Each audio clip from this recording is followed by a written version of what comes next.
हमने तो प्रसेन को मरवाया नहीं, लेकिन फिर भी सत्राजित ने हमारे ऊपर कलंक लगाया है। अब इस कलंक को हम अपने ऊपर से धोकर ही रहेंगे।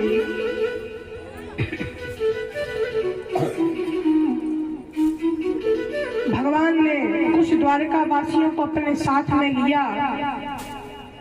द्वारका वासियों को साथ में लेकर भगवान वन में आए। वन में आए, भगवान ने देखा प्रसेन मरा हुआ पड़ा है। प्रसेन मरा हुआ पड़ा है और उसके आगे से किसी सिंह के चरण चिन्ह गए हुए हैं। भगवान उनका पीछा करते करते गए, उनके पीछे पीछे भगवान चले। देखते हैं आगे क्या, एक सिंह भी मरा हुआ पड़ा है, परंतु वहां से कुछ और चरण चिन्ह है। भगवान उनका पीछा करते हुए गए। वो चरण चिन्ह गुफा पर जाकर के समाप्त हुए। गुफा पर जाकर के वो चरण चिन्ह समाप्त हुए। भगवान ने द्वारका वासियों से कहा, हे द्वारका वासियों, आप लोग यहीं रह करके मेरा इंतजार कीजिए। मैं अंदर जाता हूँ और अंदर जाकर देखकर आता हूँ कि अंदर क्या है।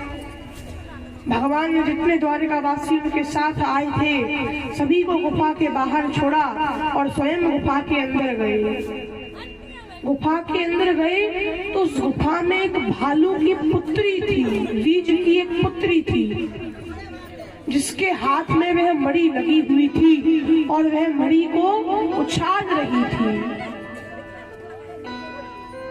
परंतु जैसे ही उसने भगवान को देखा, भगवान को देखते ही वो चीखने लगी, चिल्लाने लगी। तो अंदर जो रीछ था, जो भालू था, वो बाहर निकल करके आया। ये भालू जो है, ये रीछ जो है, वो कौन है? ये जामवंत जी है और वह जामवंत जी की पुत्री है जो मणि को उछाल रही है। जब जामवंत जी की पुत्री जामवती ने चीखा चिल्लाया, जामवंत जी बाहर आए, भगवान को देखा, पहचान ना सके, ना पहचान पाए, भगवान से युद्ध करने लगे। भगवान जामवंत जी के साथ द्वंद्व युद्ध करने लगे। परीक्षित ने कहा, प्रभु हे मुनिवर, एक बात बताइए, जामवंत जी तो भगवान को नहीं पहचान पाए, लेकिन भगवान को तो पता था ना कि ये जामवंत जी हैं। जब भगवान को पता था तो भगवान ने क्यों युद्ध किया?